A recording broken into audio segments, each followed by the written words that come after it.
Channel JP teaching में आप सभी का पुनः स्वागत एवं अभिनंदन। मैं जेपी सिंह। मैं आज आपको जो एक्टिव से पैसिव चेंज करने के कुछ अलग तरह के वाक्य समझाने जा रहा हूँ। और वो अलग भी कुछ नहीं है, लेकिन देखने में थोड़े से टफ लगते हैं, लेकिन आसान है। तो देखते हैं हम।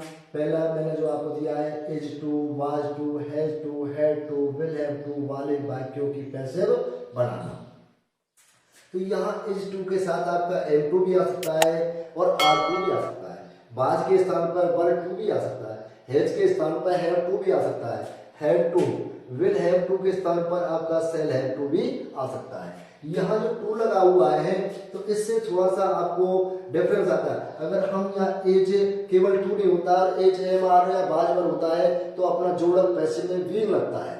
अगर हैव हैज हैड होता है तो अपना जोड़क वीन लगता है। ऐसे विल हैव सेल होता है तो जोड़क वीन लगता है। लेकिन यहाँ टू दिया हुआ है इनके तुरंत बाद, तो ये जो भाव निकल के आते हैं इसमें भाव भी आपका चेंज हो जाता है। ये जो एक बाध्यता का भाव निकल के आता है, किसका आता है? बाध्यता, ऑब्लिगेशन। ऑब्लिगेशन का भाव निकल के आता है। जैसे ही इज टू हेल्प राजू, यहाँ जो भाव निकल के आएगा उसको राजू की सहायता करनी पड़ती है। यहाँ बाध्यता का भाव निकल, जैसे Mohan was to cook food, Mohan को खाना बनाना पड़ता था। यहाँ में जो टू का लग रहा है तो इसमें जो अपना भाव आता है वो ऑब्लिगेशन का आता है। और कुछ भी नहीं, पैसे बनाने के लिए पैसे बनाएंगे, वही नियम चलेंगे। थोड़ा सा हमने बता दिया, आपको मैं बता देता हूँ कि ऐसे वाक्यों की पैसिव बनाते समय आपको क्या रखना है? टू का ध्यान रखना है और टू के बाद तुरंत आपको वी लगाना है। जैसे हमने मॉडल्स में जो लगाते हैं उसी वी को हमें टू के बाद जोड़ देना है और इसके बाद V3 का प्रयोग करना है। ये तो मैंने आपको पहले ही बता दिया था कि चाहे कोई भी टेंस का वाक्य हो, पैसिव जब हम चेंज करेंगे तो V3 का प्रयोग होगा। तो देखते हैं दोस्तों अपना चेंज करके। तो यहाँ वो देखते हैं अपना, ये अपना सब्जेक्ट हो गया, इज आपकी हेल्पिंग वर्ब हो गई, टू अपना एक इंफिनिटिव हो जाता है, हेल्प अपनी वर्ब हो गई और राजू अपना ऑब्जेक्ट हो गया। अब चेंज कर देंगे इसको पैसिव में तो कोई दिक्कत नहीं है। वही राजू यानी कि ऑब्जेक्ट है, उसको सब्जेक्ट बना दिया तो राजू बन गया अपना सब्जेक्ट। इसके बाद वही इज ले लेंगे, इसके बाद वही टू ले लेंगे। लेकिन यहाँ क्या ध्यान रखना है कि जब इज होती और टू नहीं होता तो वीइंग जोड़क क्या लगता?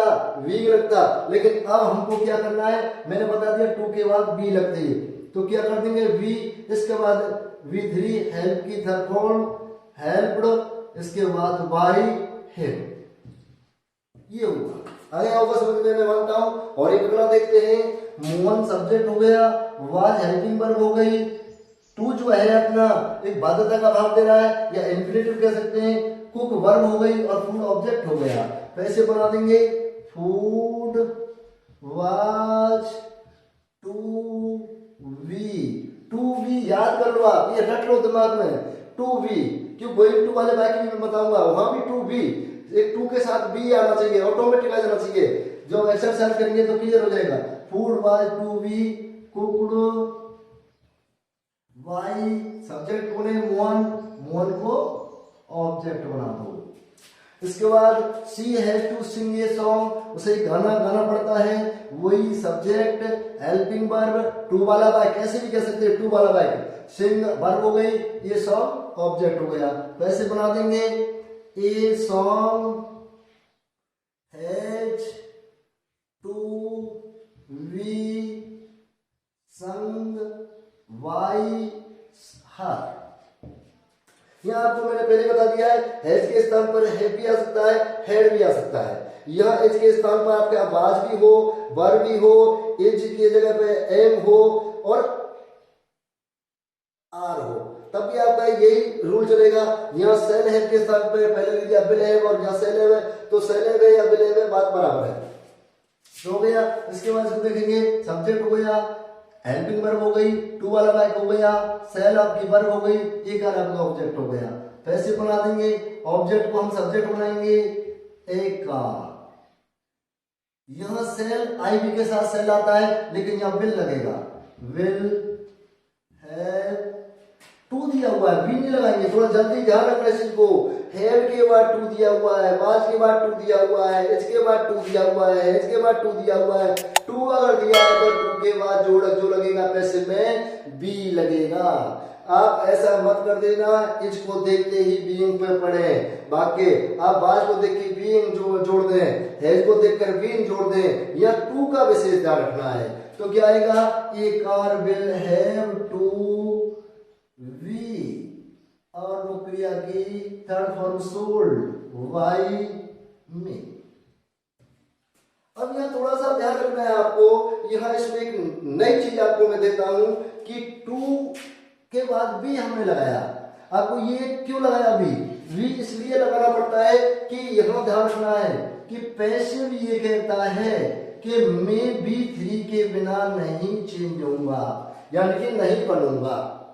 तो B3 के बिना नहीं बनेगा, तो हमने हेल्प की थर्ड फॉर्म कर दी हेल्प B3। लेकिन अब ये कहता है टू, ये कहता है अपने आप में कि मैं मेरे सामने V1 के अलावा किसी को बैठने नहीं दूंगा।